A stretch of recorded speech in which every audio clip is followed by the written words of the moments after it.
Jadi Bobby harus diperiksa untuk meyakinkan banyak pihak bahwa KPK itu tidak tebang pilih. KPK tidak punya preferensi politik. Apalagi kan tadi disebut-sebut nilai komisinya adalah 10-20%. KPK harus lindungi itu. Dua kontraktor swasta ya, atau misalnya pihak-pihak yang saat ini sudah ditetapkan sebagai tersangka, tapi dia punya informasi kuat keterlibatan di luar Topan. Itu harus didapat perlindungan. Jangan sampai kejadian seperti di kasus Blok Medan atau beberapa kasus-kasus korupsi besar yang kita ketahui tidak berlanjut karena saksi kuncinya meninggal dunia. KPK nggak kosongan ya.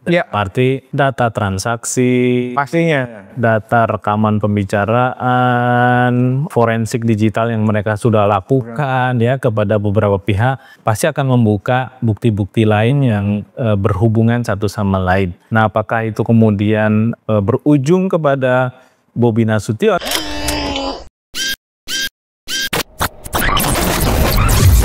Halo sahabat integritas, jumpa lagi di kanal Satu Visi Utama. Beberapa hari lalu KPK melakukan OTT di Mandailing Natal, Sumatera Utara. Kaitannya dengan proyek pembangunan jalan yang dilakukan oleh Pemprov Sumatera Utara, dalam hal ini adalah Dinas PUPR. 5 orang diangkut ke Jakarta sebagai tersangka dan salah satunya adalah Topan Ginting sebagai Kepala Dinas PUPR Provinsi Sumatera Utara. Nah, oleh karena itu ini kemudian dihubung-hubungkan dengan gubernurnya. Siapa lagi kalau bukan Bobi Nasution? Apakah KPK kemudian akan melakukan upaya dan proses hukum terhadap gubernur? Atau apakah KPK akan sama ketika merespon laporan terkait dengan dugaan korupsi keluarga Jokowi yang terkait dengan indikasi penerimaan gratifikasi saat Kaisang naik jet pribadi ya ke Amerika? Apakah ini adalah fase yang berbeda?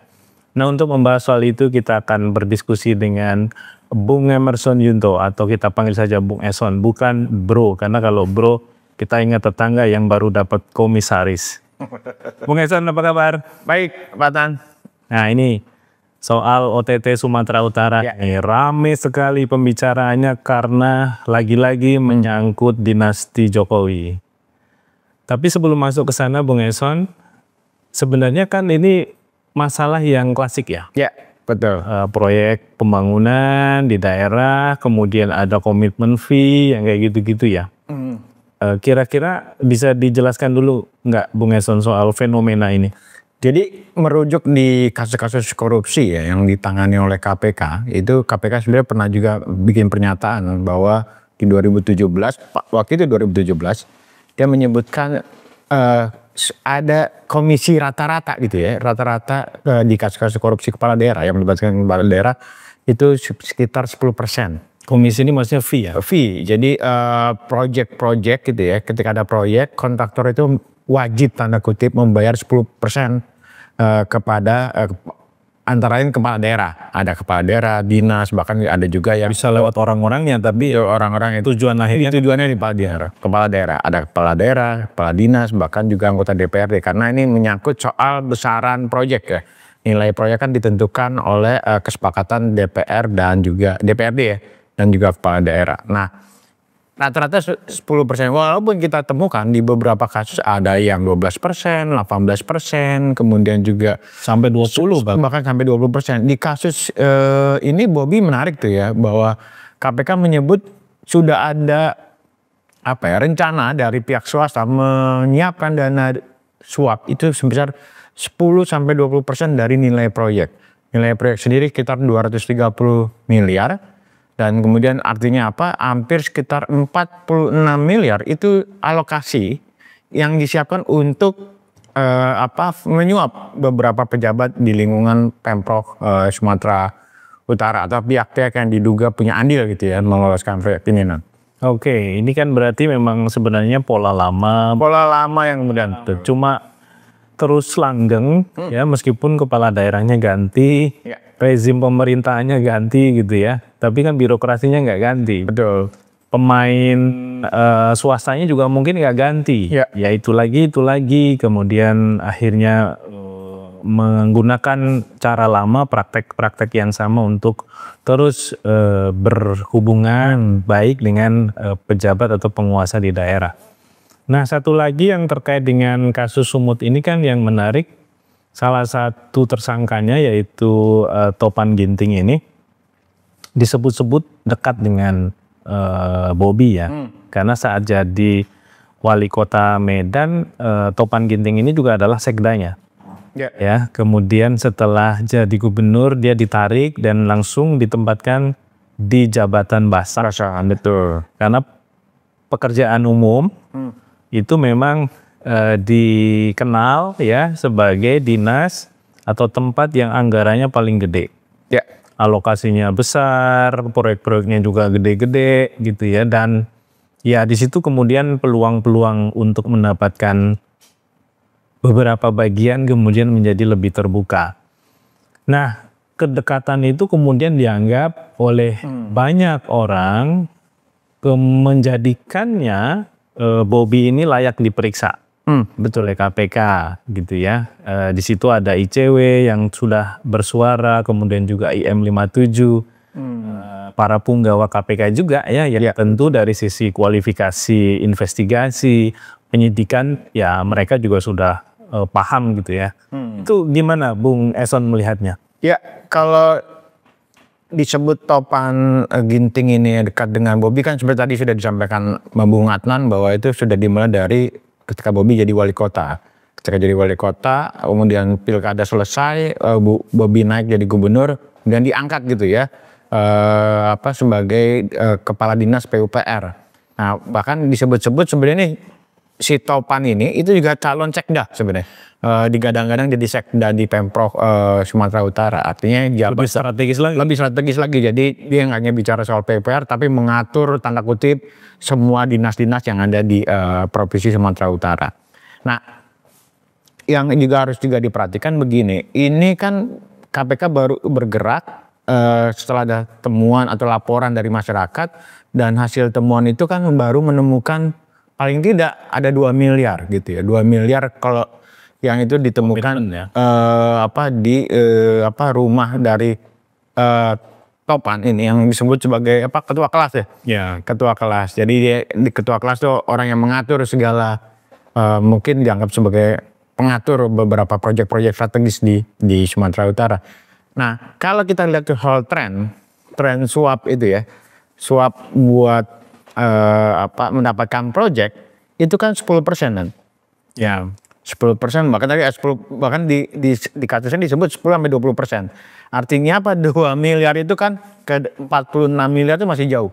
Ya, alangkah kurang ajarnya kalau dia ngambil sendiri. Betul, ngambil ada dugaan bahwa ada presentasi di luar dinas PUPR. Saya mengambil contoh misalnya kasus di Kutai Kartanegara. Maksudnya dinas lain juga menyetor gitu ya. Dapat setoran ya. Jadi di Kutai Kartanegara waktu itu ada presentasinya adalah 11%.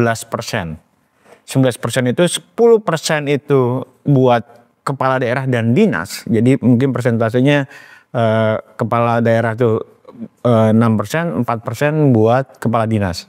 Nah 1% itu buat lain-lain. Jadi mungkin nyawer atau suap kemana-mana.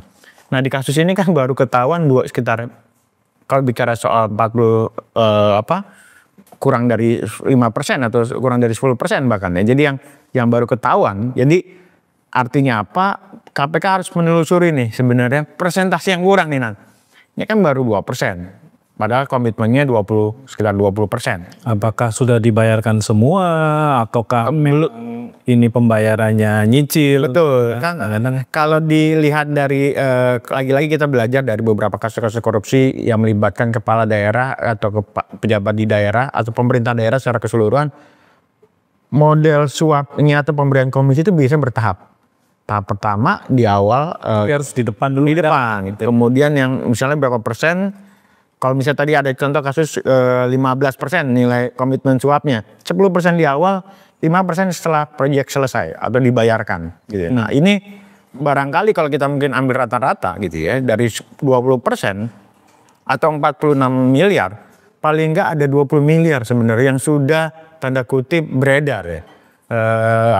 Diberikan ke sejumlah pihak gitu ya. Makanya banyak pihak menyebut-nyebut sebenarnya Bobi layak diperiksa karena untuk melihat betul tidaknya kecurigaan banyak pihak bahwa ada kecurigaan bahwa ada komitmen fee atau misalnya janji-janji komisi yang diberikan dari kontraktor atau pihak swasta kepada misalnya pejabat di daerah. Ya apalagi Bobi juga pernah berkunjung ya secara Betul. Jadi salah satu proyek yang di iya, jadi ketika itu kan juga sempat beredar di viral di media sosial ya, bahwa ada kunjungan yang itu ada Bobinya, ada juga topannya, ada juga bahkan kontraktornya gitu, meninjau jalan rusak gitu, katanya ada ikut off road gitu ya ke jalan rusak. Maksudnya meninjau ini dalam konteks apa? Jadi apakah meyakinkan atau jangan-jangan di sela-sela itu ada janji-janji, komitmen-komitmen yang kemudian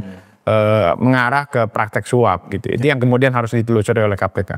bukan janji jiwa ya. Janji jiwa. Nah, ini juga kita juga ingatkan kepada publik juga bahwa bicara kasus suap itu nggak hanya bicara soal bentuk barang. Jadi janji-janji itu yang kemudian tidak terrealisasi atau belum terrealisasi, itu sebenarnya bisa. Jadi saya menjanjikan kalau misalnya dapat proyek gua akan kasih ke lo gitu, atau akan terima sekian persen. Itu sudah masuk delik pidana. Sudah delik pidana, harusnya bisa diproses gitu sepanjang memang ada bukti yang cukup kuat. Jadi kasus ini harus dibuat terang benderang gitu ya.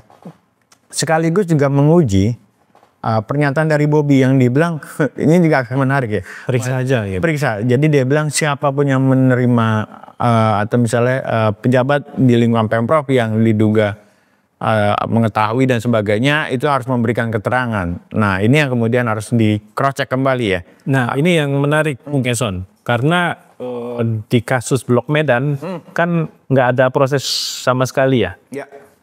Karena juga akhirnya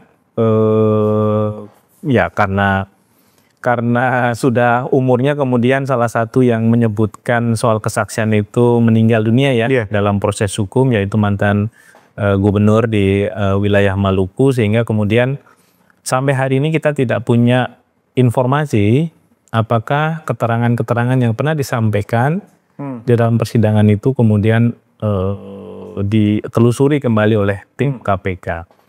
Nah mungkin ini juga satu poin terakhir ya kita bahas, masihkah sakti keluarga Jokowi ini? Ya, karena kesaktiannya kan teruji di banyak informasi penanganan perkara gitu ya. Dulu kasus pajak juga, kemudian ya tidak berujung. Kemudian kasus yang terkait tadi saya sebutkan jet pribadi, laporan-laporan yang disampaikan masyarakat kepada KPK juga terkait dengan indikasi korupsi keluarga Jokowi juga berhenti.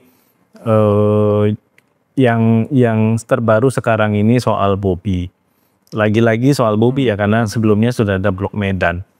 Nah ini KPK apakah ada di fase baru? Karena kalau saya ngelihatnya ya, kalau mau OTT pun dia pasti akan mapping kan. Betul. Ini siapa saja orangnya, apakah ada keterkaitan dengan ini dengan itu gitu ya. Karena mungkin informasi soal OTT juga nggak hanya di Sumut, tapi juga laporan-laporan di tempat lain juga ada gitu. Nah memilih masuk ke memilih masuk ke Sumut, tentu sangkaan baik kita itu kan karena memang informasinya paling valid, detail, datanya jelas, sehingga langsung bisa di OTT.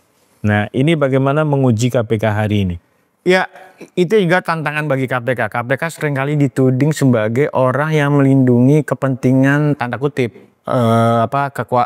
rejim yang lalu gitu ya. Karena pimpinan KPK sekarang kan adalah pimpinan KPK yang dipilih oleh eranya Pak Jokowi gitu. Ketika ada kasus yang punya dimensi kedekatan dengan Pak Jokowi, seringkali dianggap KPK lemah. Nah di kasus ini sebenarnya harus dibuktikan KPK bahwa KPK tidak punya preferensi politik gitu ya, tidak punya utang budi dengan siapapun ketika terpilih menjadi pimpinan KPK. Nah dua hal yang harus dilakukan oleh paling enggak oleh KPK secara institusi. Pertama adalah periksa Bobi. Jadi Bobi harus diperiksa gitu ya untuk meyakinkan banyak pihak bahwa KPK itu tidak tebang pilih. KPK tidak punya preferensi politik gitu ya. Apalagi kan tadi disebut-sebut nilai komisinya adalah 10-20%. Itu yang pertama. Kemudian yang kedua itu adalah KPK harus lindungi itu kontraktor swasta ya, atau misalnya pihak-pihak yang saat ini sudah ditetapkan sebagai tersangka tapi dia punya informasi kuat keterlibatan di luar Topan, itu harus didapat perlindungan. Jangan sampai kejadian seperti di kasus Blok Medan atau beberapa kasus-kasus korupsi besar yang kita ketahui itu tidak berlanjut karena saksi kuncinya meninggal dunia. Jadi jangan sampai juga misalnya ada upaya-upaya misalnya membungkam kesaksian itu dengan misalnya tadi dengan cara yang jahat, misalnya melakukan pembunuhan, ancaman gitu ya, baik mau fisik bahwa bagi dia sendiri maupun juga keluarga. Nah, ini yang harus dijaga. Jadi kalau perlu misalnya KPK harus libatkan nih lembaga perlindungan saksi korban untuk misalnya melihat ada nggak potensi orang ini mau menjadi justice collaborator. Jadi dia mau bersaksi, kemudian dengan jaminan misalnya pengurangan hukuman, penempatan sel yang berbeda dengan pelaku yang lain. Oke, ya itu memang satu informasi yang krusial ya, harus digali oleh KPK. Meskipun kita juga yakin KPK nggak kosongan ya. Berarti data transaksi, pastinya, data rekaman pembicaraan, forensik digital yang mereka sudah lakukan ya kepada beberapa pihak, pasti akan membuka bukti-bukti lain yang berhubungan satu sama lain. Nah, apakah itu kemudian berujung kepada Bobi Nasution sebagai Gubernur Sumatera Utara, itu yang nanti akan kita lihat bersama-sama. Hanya saja yang sudah terungkap ke publik hari ini, Topan Ginting ini adalah orang dekatnya Bobi. Nah, apakah Topan Ginting main sendiri, ngambil sendiri, atau dia juga berbagi, atau dia diperintah bahkan, atau ini merupakan kerjasama, kesepakatan, itu yang harus dibongkar secara keseluruhan oleh KPK. Itu kalau KPK ingin menjadi lembaga yang dianggap lebih berdaya hari ini dibandingkan periode-periode sebelumnya. Demikian sahabat integritas, bincang kita lebih sakti mana KPK atau Bobi. Kita tunggu kemudian proses hukum berikutnya. Kita ketemu lagi di lain waktu, sampai jumpa.